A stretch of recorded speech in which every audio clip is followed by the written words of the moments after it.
आपकी छोटी बहू के पैर अशुभ है। दीदी, दीजिए ना पराठे, मैं बेल देती हूँ, कहती हुई गरिमा अपनी जिठानी सुषमा के हाथ से बेलन लेने लगी। अरे नहीं गरिमा, मैं कर लूंगी, तुम अपना नोवेल पूरा कर लो, इस समय तो तुम पढ़ती हो, कहते हुए सुषमा ने गरिमा के हाथ से बेलन ले लिया और पराठे बेलकर सेकने लगी। गरिमा को अच्छा नहीं लगा, धीरे से बोली, दीदी आप तो मुझे कोई काम करने ही नहीं देती हो, क्या मैं पराई हूँ?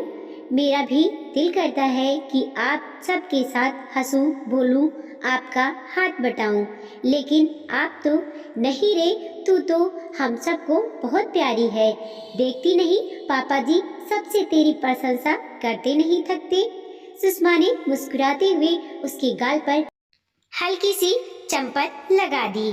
तो फिर दी, रूही और अंश मुझसे दूर क्यों रहते हैं? गरिमा रुहासी हो गई। इसकी कोशिश तो तुझे ही करनी होगी ना, मुझे, सोचती हुई वो अपने कमरे में चली गई। गरिमा चौधरी परिवार की छोटी बहू थी। उसके ससुर नारायण चौधरी की शहर के मेन मार्केट में कपड़ों की बड़ी दुकान थी।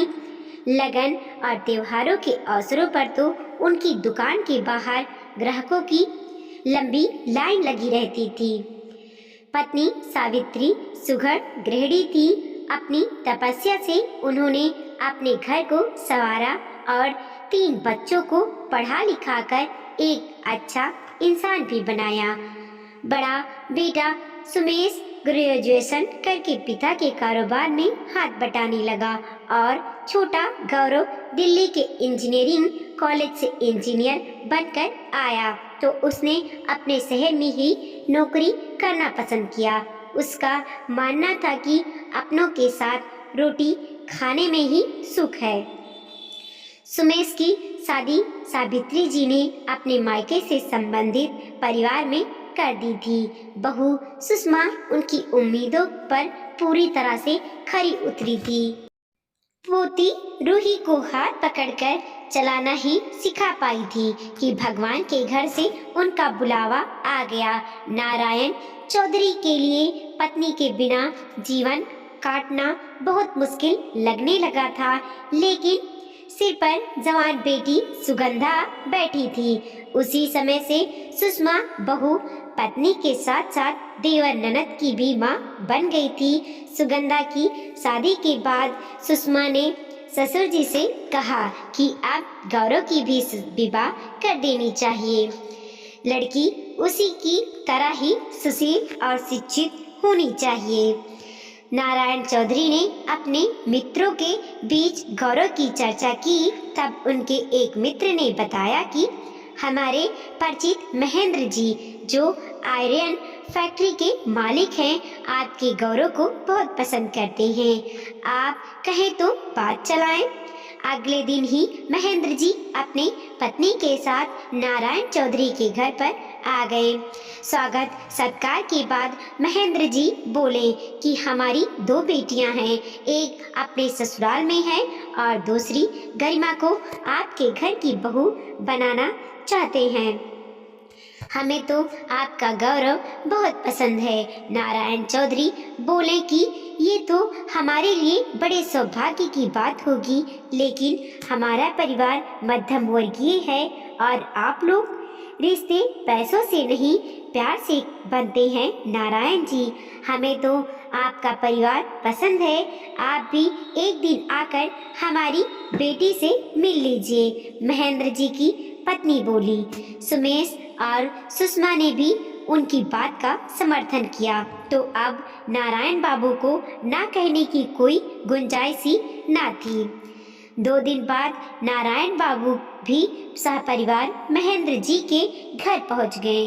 गौरव और गरिमा ने भी एक दूसरे को पसंद कर लिया और महीने भर बाद शुभ मुहूर्त में दोनों का विवाह हो गया। इस तरह गरिमा चौधरी परिवार की छोटी बहू बन गई। ससुराल में गरिमा को बहुत प्यार मिला। जिठानी के बच्चे भी उससे हिल मिल गए थे। 2 महीने बाद ना जाने कैसे उसके ससुर के कारोबार में घाटा होने लगा। कल तक जहां ग्राहकों की लंबी लाइन लगी रहती थी, वहां सन्नाटा सा छाया रहने लगा। व्यापारियों का भुगतान करने के लिए सुमेश को कर्ज लेने पड़ गए। उस समय पड़ोसी रिश्तेदार उसके ससुर को कहने लगे कि आपकी नई बहू के पांव अशुभ हैं। उसके कदम घर में पड़ते ही आपके दुकान में तो कर्जदारों की लाइन लग गई।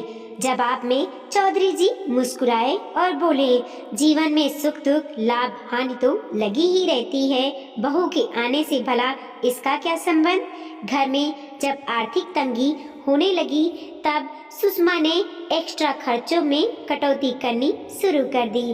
पति को अपने जेवर देते हुए बोली कि किसी का उधार सिर पर रखना उचित नहीं है, इन्हें बेचकर सब चुका दीजिए। बच्चे कुछ मांगते तो वह प्यार से समझा देती थी। यह सब देखकर गरिमा को लगा कि कहीं मुझसे भी जेवर ना मांग ले। बस तभी से उसने सबसे किनारा करना शुरू कर दिया। वह अक्सर मायके में ही रहने लगी। उसकी मम्मी ने उसे समझाया भी कि इस दुख की घड़ी में तो तुम्हें उनके साथ होना चाहिए, परंतु उसने हंसकर टाल दिया। मायके पर आई विपत्ति को सुनकर सुगंधा भी आई। गरिमा उसके साथ भी ठीक से पेश नहीं आई। गरिमा का नकारात्मक रवैया देखकर गौरव ने उसे समझाने का प्रयास किया, तो हम सब एक परिवार हैं और दुख की घड़ी में हमें एक दूसरे का संबल बनना चाहिए। तुम्हारे ऐसे व्यवहार से भाई भाभी को कितना दुख पहुंचता होगा, सोचा भी है। परंतु गरिमा ने उसकी बात को भी अनसुना कर दिया।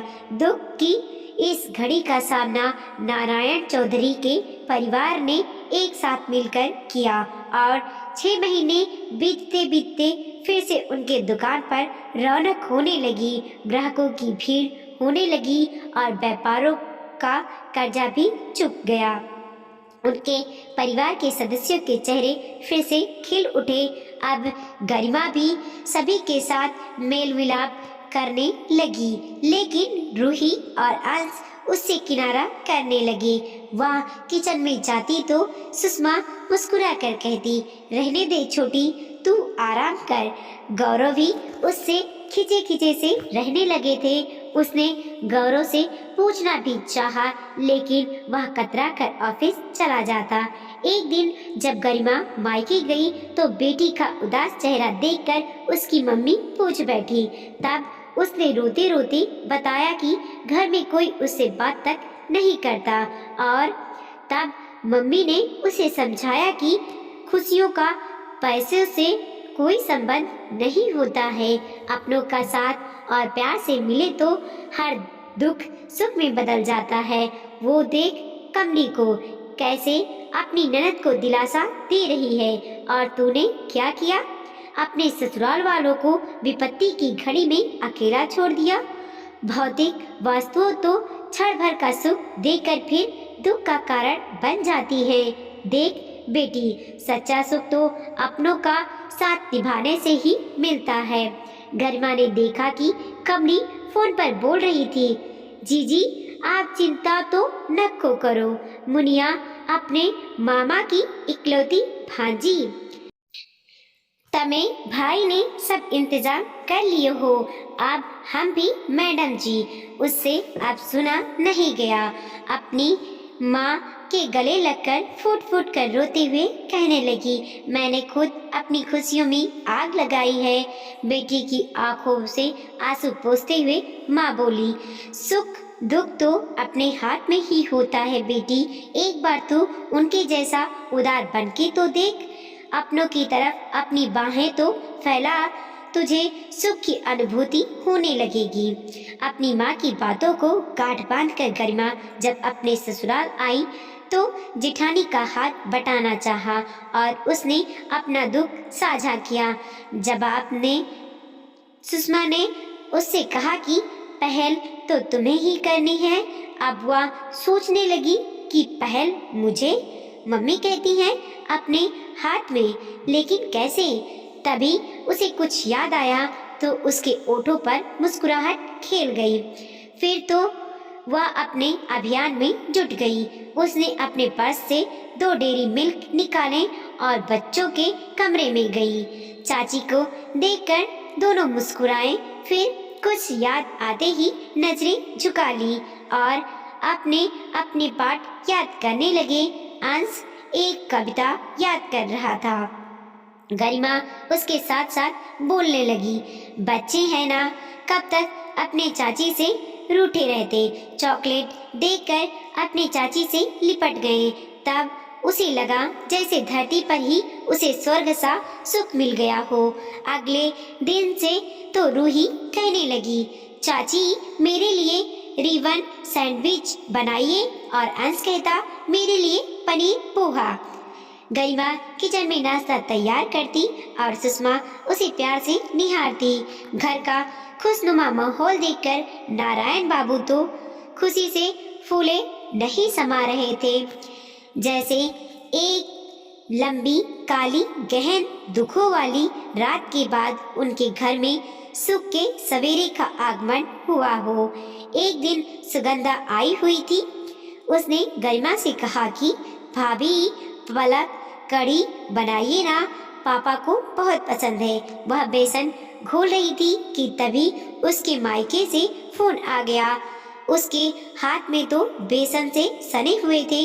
उसने सुगंधा से कहा कि वीडियो कॉल ऑन कर दे। स्क्रीन पर मम्मी को देखते ही वह चहक उठी। मम्मी देखिए, अभी मैं कढ़ी बना रही हूँ, आपसे बाद में बात करती हूँ। उसने फोन डिस्कनेक्ट कर दिया और बेटी को हंसता हुआ चेहरा देखकर उसकी माँ की आंखें खुशी से छलछला उठी। बेटी मायके से अधिक अपने ससुराल के सुख दुख और उसके महत्व को समझे, यही तो हर माँ बाप चाहते हैं। यह सच है कि अपनों का साथ हो तो इंसान हर दुख का सामना हंसते हंसते कर लेता है, और यह भी सच है कि अपने रूठे हो तो हर सुख फीका लगता है। गरिमा ने अपने प्यार व समर्पण से रूठों को मनाकर अपने दुख को सुख में तब्दील कर लिया, क्योंकि सुख दुख तो मनुष्य के अपने हाथ में होता है। वीडियो को लाइक कीजिए, कमेंट कीजिए और अपने दोस्तों के साथ जरूर शेयर कीजिए। चैनल पे नए हैं प्लीज़ सब्सक्राइब कीजिए और देखते रहिए मोटिवेशनल स्टोरी।